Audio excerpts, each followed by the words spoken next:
Hello, my chicklets. Thank you for stopping by. Today I've got another story from the Jewish Fairy Tales and Legends by Gertrude Landa. I appreciate y'all sticking around for these stories. I'm enjoying them a whole lot. Please let me know if there are any stories you would like to see. There's a Google survey link in my description. For now, let's go ahead and jump into the Higgledy Piggledy Palace. Sarah, the wife of the patriarch Abraham, and the great mother of the Jewish people, was the most beautiful woman who ever lived. Everybody who saw her marveled at the dazzling radiance of her countenance. They stood spellbound before the glorious light that shone in her eyes and the wondrous clearness of her complexion. This greatly troubled Abraham when he fled from Canaan to Egypt, and it was disconcerting to have crowds of travelers gazing at his wife as if she were something more than human. Besides, he feared that the Egyptians would seize Sarah for the king's harem. So after much mediation, he concealed his wife in a big box. When he arrived at the Egyptian frontier, the customs officials asked him what it contained. "Barley," he replied. "You say that because the duty on barley is the lowest," they said. "The box must surely be packed with wheat." "I will pay the duty on wheat," said Abraham, who was most anxious they should not open the box. The officials were surprised, for, as a rule, people endeavored to avoid paying the duties. "If you are so ready to pay the higher tax," they said, "the box must contain something of greater value. Perhaps it contains spices." Abraham intimated his readiness to pay the duty on spices. Oh, laughed the officers.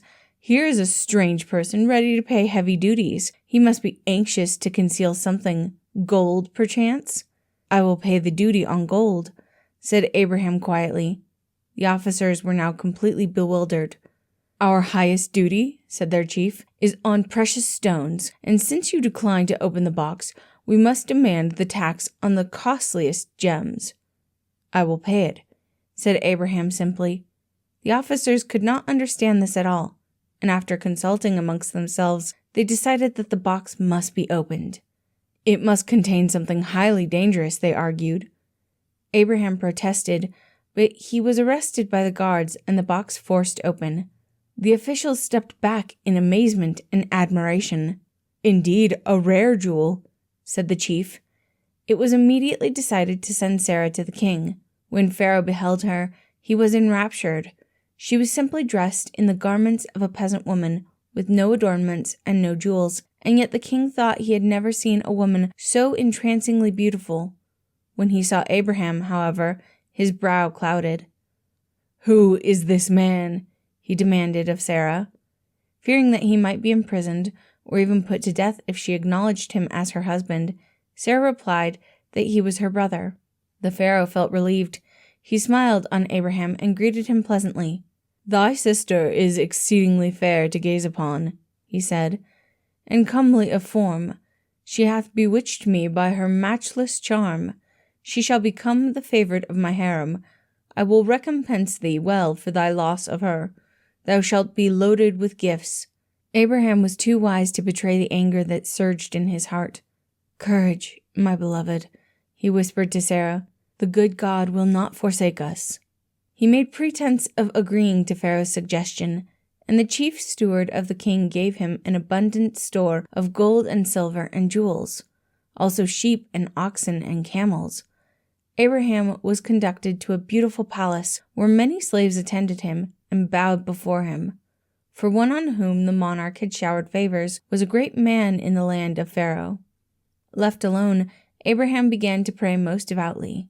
Meanwhile, Sarah was led into a gorgeous apartment where the queen's own attendants were ordered to array her in the richest of the royal garments. Then she was brought before the Pharaoh, who dismissed all the attendants. "I desired to be alone with thee," said the king to Sarah. "I have much to say to thee, and I long to feast my eyes on those features of beauty rare." But Sarah shrank from him. To her he appeared ugly and loathsome. His smile was a vicious leer, and his voice sounded like a harsh croak. "Fear not," he said, trying to speak tenderly and kindly. "I will do thee no harm. Nay, I will load thee with honors. I will grant any request that thou makest." "Then let me go hence," said Sarah quietly. I desire not but that thou shouldest permit me to depart with my brother." "Thou jestest," said the Pharaoh. "That cannot be. I will make thee queen," he cried passionately, and he made a move towards her.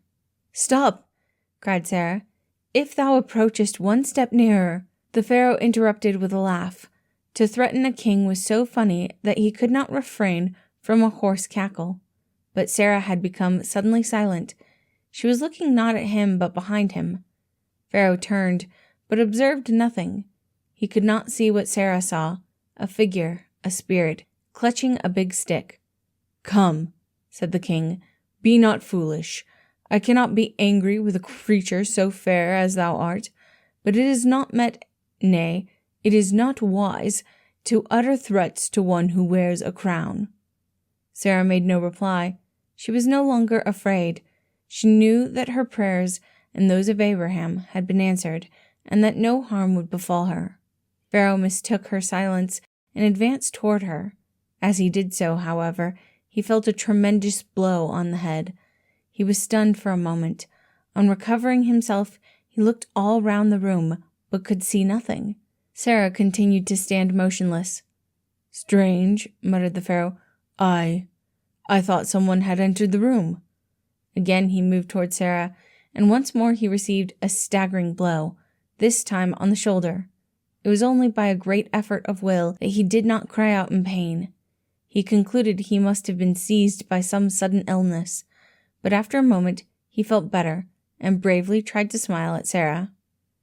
I just thought of something most important," said he, attempting to offer some explanation for nearly toppling over in an undignified manner.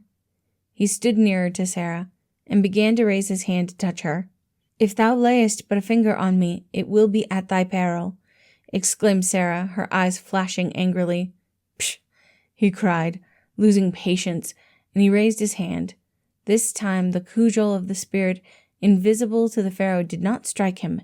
It came down gently and rested lightly on the king's outstretched arm, and Pharaoh could not move it. He grew pale and trembled. "Art thou a witch?" he gasped at last.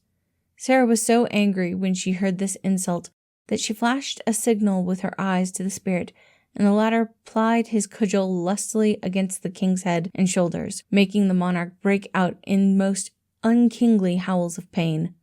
Thy pardon, I crave," he managed to scream. "I mean not what I said. I am ill, very ill. My body aches. My arm is paralyzed." The cudgeling ceased, and the Pharaoh was able to move his arm.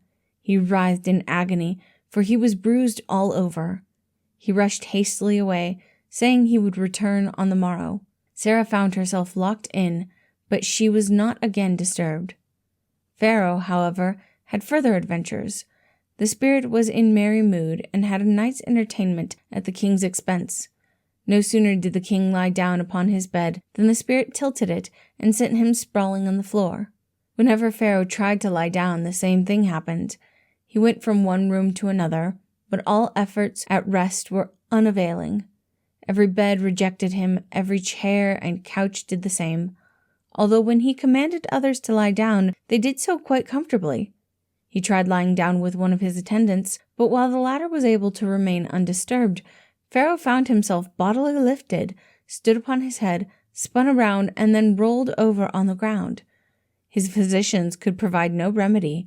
His magicians, hastily summoned from their own slumbers, could afford no explanation, and Pharaoh spent a terrible night wandering from room to room, up and down the corridors, where the corners seemed to go out of their way to bump against him, and the stairs seemed to go down when he wanted to walk up, and vice versa. Such a higgledy-piggledy palace was never seen. Worse still, with the first streak of dawn, he noticed that he was smitten with leprosy. Hastily he sent for Abraham and said, "Who and what thou art, I know not. Thou and thy sister have brought a plague upon me. I desired to make her my queen, but now I say to you, rid me of this leprosy, and get thee hence with thy sister.